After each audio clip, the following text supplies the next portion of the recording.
you just have to start to listen to your intuition a little bit more. And the intuition will come from getting the experience. The more people you work with, the more you're going to start getting better in pattern recognition. I don't think it's bad to say yes to everything at the beginning when you don't know what you're doing, because you don't know what you're doing. So how do you get it? Well, by doing. And inside of one small yes, maybe you find something that you love doing and a client that is amazing that becomes a multi-million-dollar client for you because you said yes back at day one. All right. So talk to me about your schedule. You mentioned it earlier. I saw this post from you recently. I actually have sent that to a number of my coaching clients and be like, dude or dudette, you have to follow this type of thing. And I'm struggling to do it because I'm a little bit of a sporadic guy. But how did you come up with that schedule? How long have you been living it? Tell us what it is and why is it successful? Sure. So I have a morning routine that I'll do daily. And then I have different things that I do on different days.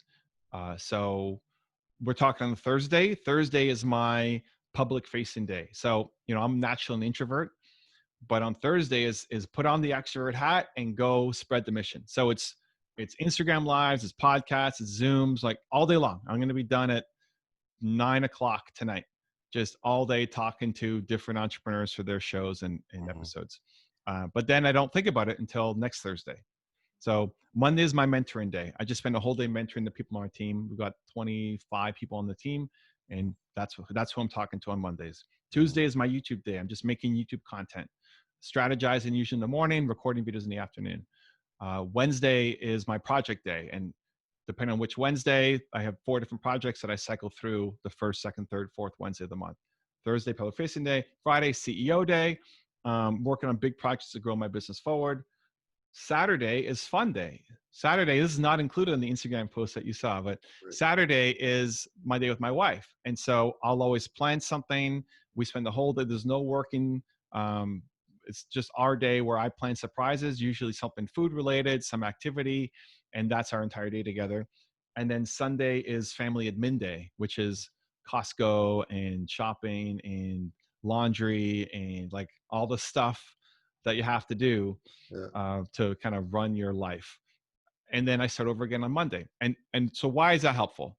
One, I'm a big believer in staying in energy zones. To talk to you and then go talk to somebody else is super easy. To talk to you and then go write my book is super hard. Mm-hmm. And to have, a 40-minute window to write my next book is also super hard because it takes me 40 minutes just to remember what I was doing from the last time I was writing the book. So having similar energy states allows you to be hyper productive. Mm-hmm. Second is I like to miss my work. So I recorded videos on Tuesday, all day. Yesterday, I don't want to look at YouTube videos. Today, I'm feeling a little bit better. Come Saturday, it's like, I'm kind of missing YouTube. Like I get to work on it. Like when am I? And then come Tuesday, like, oh yeah, let's go. Let's make some videos today. Mm-hmm. So I like to miss the work. And so, if you're an entrepreneur, you get to choose your schedule. I like to run a no crisis business. So I don't take on clients and I don't do projects that require my constant ongoing attention, because that means I'm just being pulled into fires instead of actually getting to live an intentional life. And it's how long I've been doing it. I don't know, a decade plus. Like it's super productive.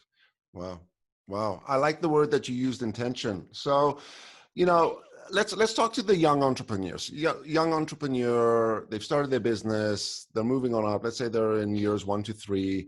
You just said something which is I'll paraphrase, you're very selective of the type of clients that you take on because you want to make sure that there's the right fit and they're not going to be pulling you from what you need to be pulled from. But how does that young entrepreneur make that decision? I mean, when I was a young entrepreneur, if you came near me, I sold it to you. They're like, do you do this? Yes. Do you do that? Yes. And it creates a massive sort of block in the pipe where you find yourself not being affected.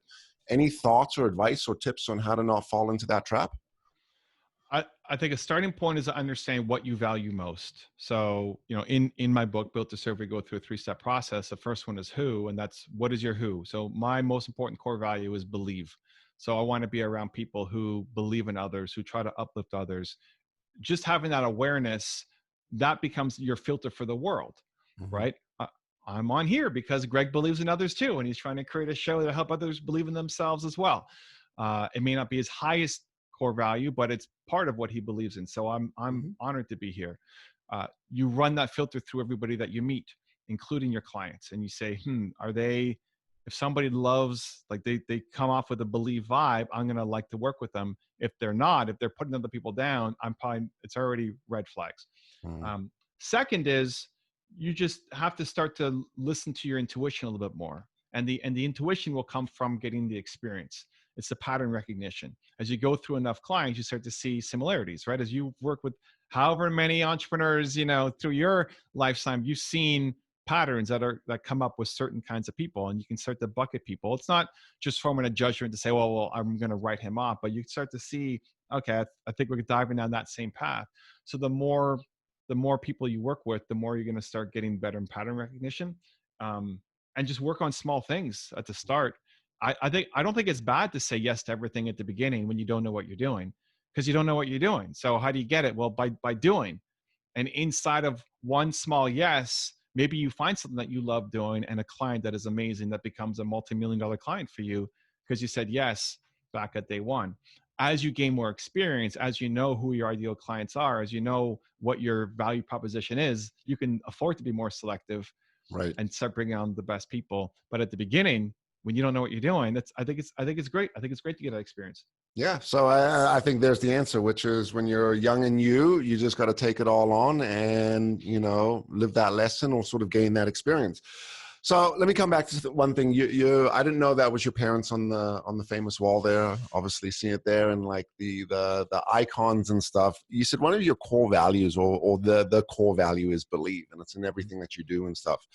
How much do you think your parents contributed to that? Just in the way they raised you and spoke to you. I mean, when they were talking about you being defeated or stressed as a kid. Yeah, huge. I mean, again, they would tell me, "You're Evan Castrilli Carmichael. My mom's last name is Castrilli.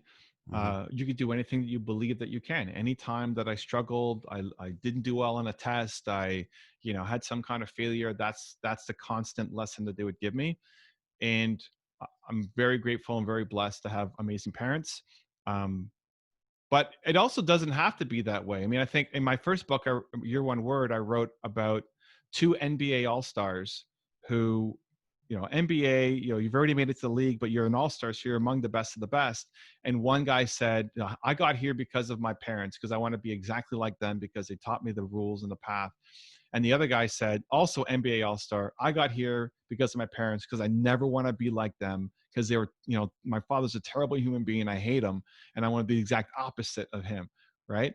So it doesn't mean that you can only win if you have great parents. Hmm.